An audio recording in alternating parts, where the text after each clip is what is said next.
Pemirsa Potensi Banua, hari ini saya akan mengajak Anda melihat Kampung Paharangan. Disebut Kampung Paharangan karena Desa Ranggang Dalam dan Ranggang Luar, Kecamatan Takisung, Kabupaten Tanah Laut, mayoritas masyarakatnya adalah pengrajin arang. Banua kita Kalimantan Selatan dikenal memiliki sumber daya alam yang berlimpah. Hal tersebut berpeluang besar untuk membudidayakan arang secara berkelanjutan. Dan hari ini saya akan mengajak Anda menemui salah satu pengrajin arang di sini. Yuk ikuti Dinda dalam Potensi Banua.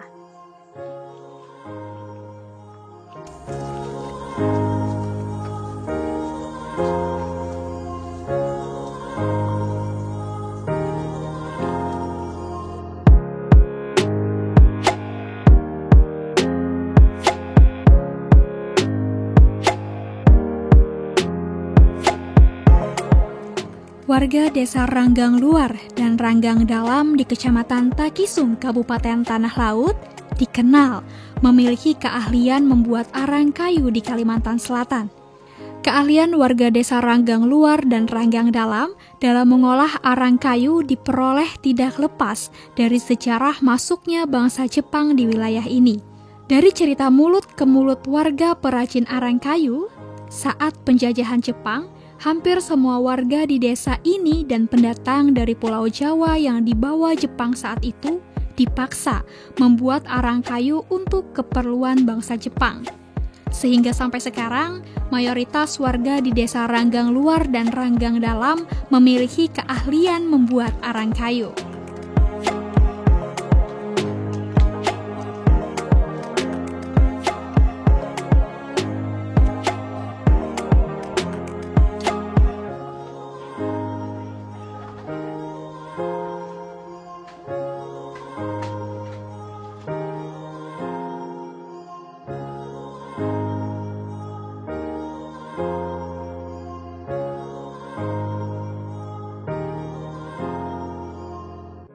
Tumpukan kayu jenis alaban dan kayu hutan lainnya menjadi ciri khas. Kita sudah memasuki kawasan pembuatan arang kayu ini.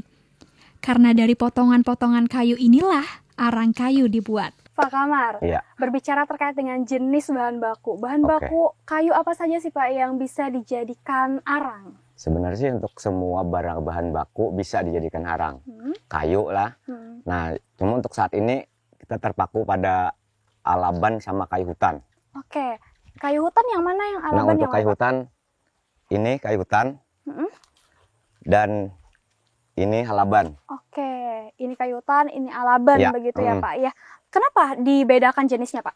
Tentunya untuk harganya beda, dan hutan beda harganya, dan kualitas. Harga bahan bakunya berbeda? Iya. Apakah juga nanti setelah jadi arang juga berbeda harga jualnya? Pasti berbeda juga ya Pak ya. Dan yang untuk alaban kan kategorinya itu sudah ekspor. Oke, alaban ekspor ya Pak ya. Sudah kemana saja Pak? Kalau kita yang jelas ke luar negeri, keluar lah dulu. Sebetulnya kita kan tahunnya jual di sini. Nah untuk penjualan kesananya itu jelas keluar. Oke, harga jualnya juga berbeda begitu ya Pak ya, karena itu dibedakan jenisnya begitu ya Pak betul. ya. Oke, kalau setelah dikeluarkan dari tungku juga dibedakan? Jelas. Alaban khusus alaban, terus hutan khusus hutan. Oke. Nah, jadi pemirsa, ini adalah kayu hutan, ini kayu alaban. Yang mana yang diekspor ini saat ini kayu alaban, begitu ya Pak ya.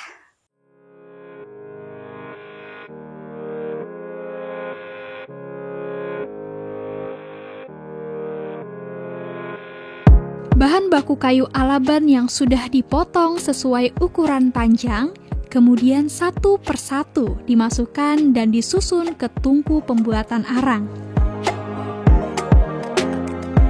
Pak Kamar, ini bahan bakunya sudah siap. Ini kayu alaban ya Pak ya? Oke, terus proses selanjutnya apa Pak? Untuk kayu alaban yang panjang kan untuk penahapan kulikar, itu yang pendek menyesuaikan dengan ukuran dapur, itu harus kita potong dulu menyesuaikan. Nah setelah itu nanti yang panjang-panjang mungkin bisa langsung kita dirikan. Oke, berarti ini langsung dimasukkan ke dalam, tapi sebelum itu dipotong dulu ya Pak ya? Iya, siap. Oke, boleh saya ikut masuk ke dalam nyusun Pak? Oke, silakan. Silakan. Oke Pak, silakan. Bapak duluan.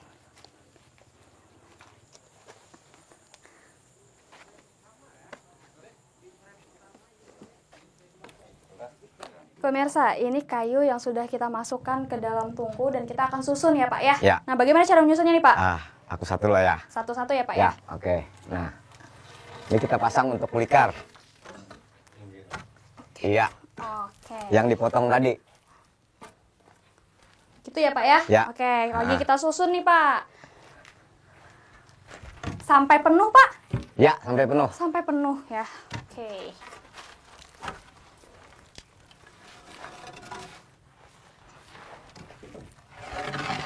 Nah, seterusnya ini sampai ke depan. Sampai ke depan, isi dulu semuanya ini baru ke depan gitu ya Pak ya. Oke, kita akan susun lagi kayu-kayu yang di depan untuk dimasukkan ke dalam. Oke, siap. Ayo Pak.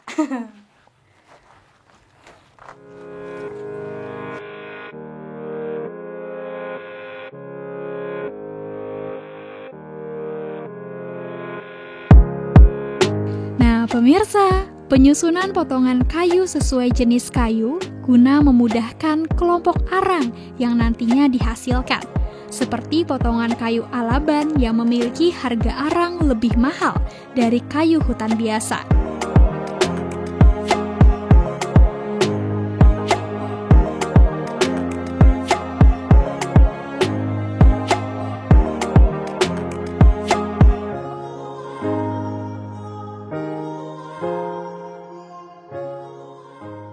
Selesai melakukan penyusunan kayu untuk bahan baku arang, para perajin arang menyiapkan bahan lainnya, yakni tanah liat yang dicampur dengan air, kemudian dicampur rata sambil diinjak-injak, guna mendapatkan tekstur tanah yang dapat digunakan sebagai perekat bata untuk menutup pintu tungku pembuatan arang.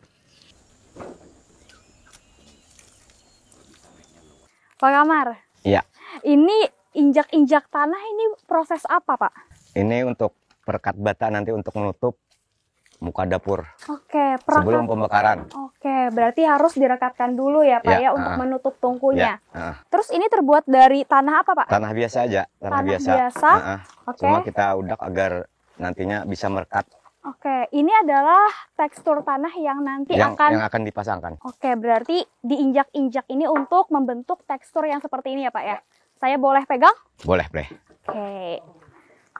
Oh ya, agak lengket ya pemirsa ya. Nah, gitu ya Pak ya. Jadi diinjak-injak supaya teksturnya seperti ini buat direkatkan di sana. Oke. Semangat Pak. Iya. Nah pemirsa, tibalah saatnya untuk menutup tungku arang dengan bata-bata kecil yang direkatkan dengan tanah liat yang sebelumnya telah disiapkan tadi. Saya juga penasaran seperti apa cara menutup pintu tungku arang ini. Pemirsa, tanah yang tadi kita lihat diinjak-injak oleh masnya ternyata kegunaannya untuk merekatkan batu bata agar tungku yang sudah kita isi dengan kayu ini tertutup begitu ya Mas ya.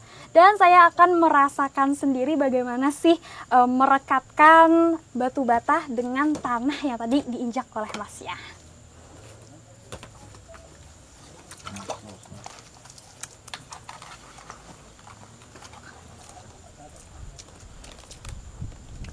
Mudah saja ya Mas ya? Mudah. Tapi menghancurkannya yang susah ya Mas ya? Mudah menghancurkannya itu.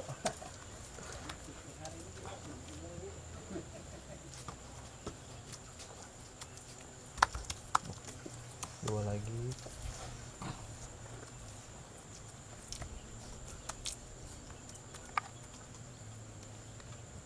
Terus ini kenapa jadi dibolongin Mas? Untuk proses pembakarannya, dari mana membakarnya nanti? Oh gitu, iya berarti apinya nanti yang dimasukin dari sini ya Mas ya, menghidupkan apinya. Oke.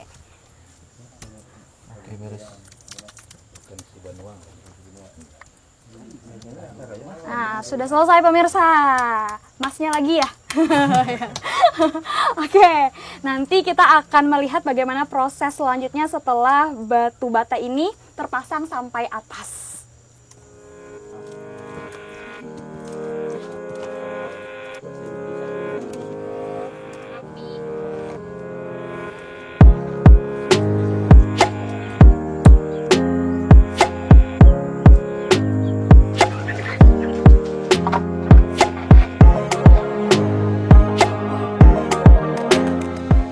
pemirsa, tutup tungku arang dari bata-bata kecil yang disusun ini kemudian dioleskan dengan campuran sisa abu pembakaran dan sedikit air yang dioleskan di dinding bata yang telah ditutup. Dengan hanya meninggal 2 lubang di bagian atas untuk pernapasan tungku atau yang disebut perajin arang dengan semprong, dan lubang di bagian bawah sebagai tempat menyalakan kayu bakar untuk membuat awal api di tungku arang.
Pemirsa, sejak dinyalakan api di tungku arang ini, perajin harus menunggu hingga 20 hari ke depan. Dalam waktu yang cukup panjang ini, para perajin harus sering-sering memeriksa kondisi api di tungku. Nah, cara memeriksa tungku arang ini cukup sederhana, yakni hanya dengan merasakan panas dinding tungku arang dengan tangan telanjang dan melihat asap dari semprong asap tungku, tanpa memakai alat pengukur suhu modern, pemirsa. Pak Kamar, Ya. bagaimana Pak caranya ngecek kalau api ini sudah merata? Itu kita melihat dari piling kita aja. Kita melihat dari depan, terus kita pegang. Panas atau dinginnya dapur. Setelah itu kita lihat kukus yang keluar dari samprong. Oke, berarti dari feeling dan juga dari asapnya ya Pak ya? Oke, dalam beberapa hari Pak ini dimasukkan? 20 harian lah. 20 hari, beberapa kali mengeceknya Pak? Kalau kita mengecek tuh kita sering sih ke dapur. Kita ke dapur, kita cek, kita ke dapur, kita cek. Oke, berarti di dalam 20 hari itu ada beberapa pengecekan ya Pak ya? Betul. Saya boleh pegang Pak? Boleh. Aman Pak? Aman. Aman ya Pak ya?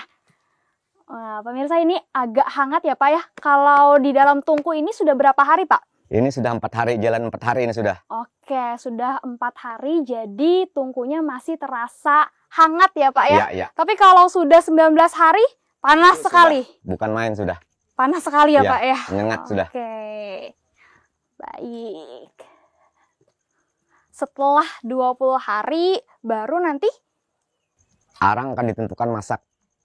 ditentukan masak, Ya, oke? terus ditutup. Ditutup. Ya. Oke, terus pengeluarannya itu kapan Pak? Yang kita bongkar. Oke. Pengeluaran setelah ditutup 4 atau 5 hari sampai 1 minggu. Oh, itu Kita adalah pastikan api sudah padam. berarti itu adalah proses pendinginan ya Pak Ya, ya? pendinginan. Oke, baik. Begini pemirsa, penampakannya jadi rasanya hangat. Jadi bisa saja kita pegang.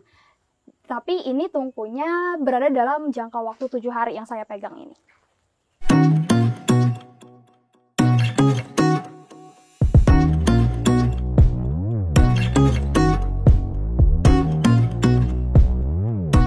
Setelah 20 hari, arang tidak langsung diambil dari tungku, namun harus didinginkan lagi antara 4 hingga 7 hari.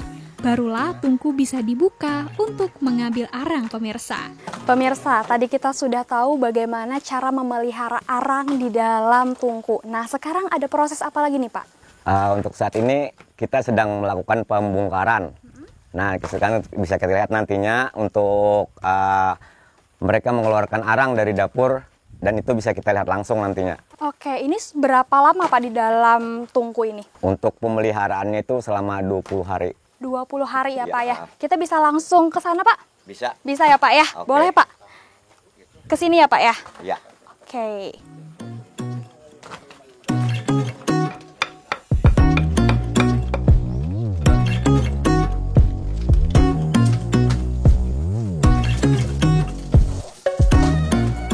Satu persatu batu bata di pintu tungku arang dibuka. Dalam pengerjaan ini biasanya mempekerjakan 4-6 orang warga sekitar yang memang sudah mengetahui tugasnya saat bekerja di tungku arang.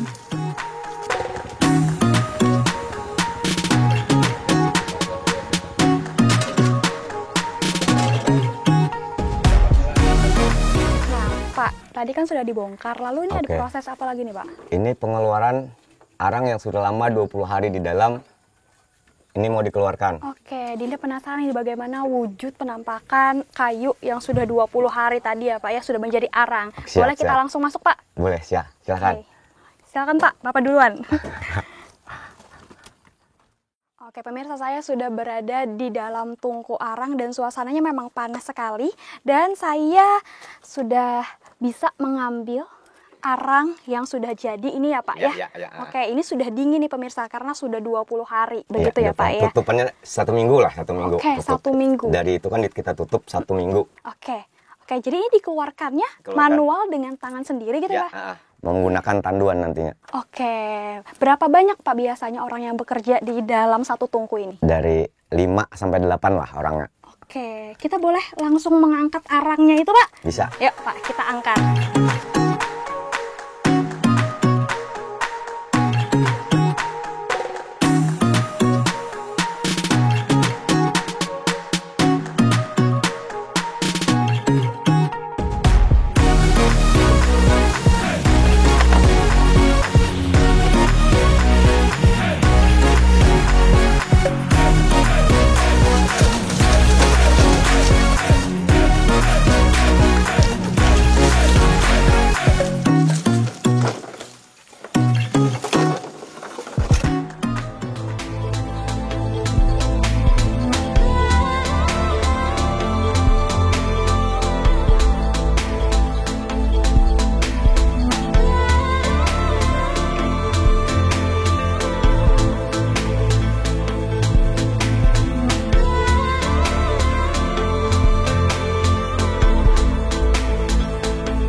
Setelah ditumpuk, arang yang sudah jadi kemudian dimasukkan ke dalam karung-karung yang sudah disediakan sesuai dengan jenis bahan baku arang sebelumnya.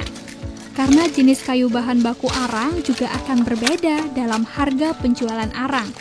Biasanya, jenis arang Alaban harganya lebih baik dari harga arang dari kayu hutan biasa.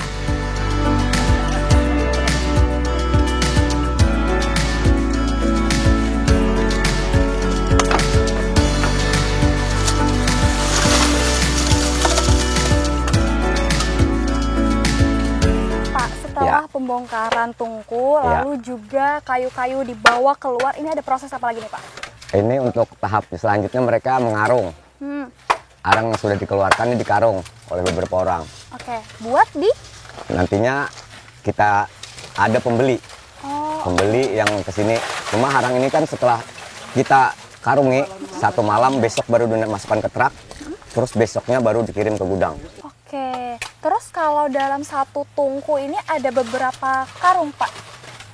Kalau untuk karung kita tidak bisa memastikan, yang jelas mungkin di atas pada 70 ke atas lah karungannya. 70 ke atas, karena memang di dalam tungku itu ada 2 truk kayu ya Pak ya? Iya, betul. Oke, ini pemirsa penampakannya kayu yang sudah dikeluarkan dari tungku lalu dimasukkan ke dalam karung buat proses penjualan Ya. begitu ya Pak ya.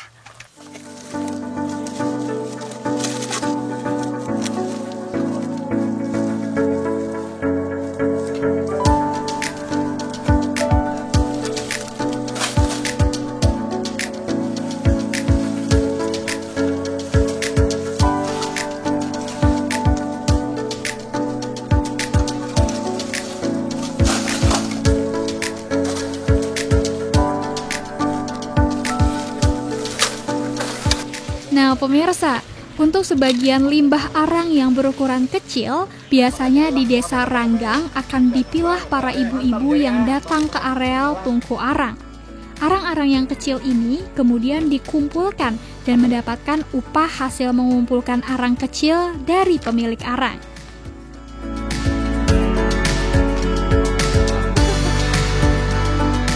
Halo Bu, saya Dinda. Ibu dengan Ibu siapa? Ibu Lina, Ibu Lina. Ibu lagi ngapain Bu? mutikin harang halus Mutikin harang halus. Buat apa Bu? buat dijual Buat dijual kemana? ke orang yang beli nanti ada. Oke, berarti limbah-limbah arang yang sudah berbentuk kecil-kecil ini akan dimanfaatkan kembali begitu ya Bu ya? Oke, satu hari itu bisa mendapatkan berapa karung Bu? Berapa? Biasanya banyak. 5, 6, 10-an paling. 5 sampai 6 karung ya Bu ya. Lalu dijual kepada yang membeli begitu ya Bu ya. Oke, nah pemirsa, limbah-limbah arang yang kecil-kecil seperti ini tentunya tidak dibuang begitu saja, tetapi dimanfaatkan oleh warga sekitar ya Bu ya untuk dijual kembali kepada pembeli.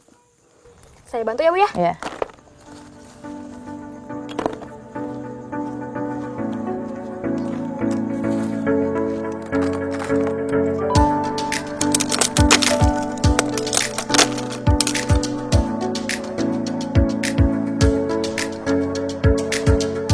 Nah, pemirsa, aktivitas perajin arang di Desa Ranggang Dalam ini dapat menjadi penggerak ekonomi warga, bahkan dapat menjadi identitas ekonomi kearifan lokal pemanfaatan hasil hutan untuk peningkatan ekonomi keluarga.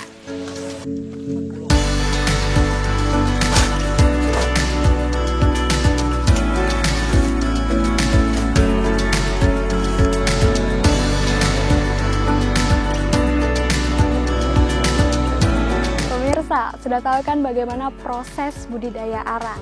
Dan tentunya proses ini memerlukan keahlian dan kreativitas yang khusus. Dan tentunya budidaya arang dapat membantu perputaran ekonomi masyarakat. Saya Dinda Nur Kamila pamit, sampai jumpa di episode selanjutnya.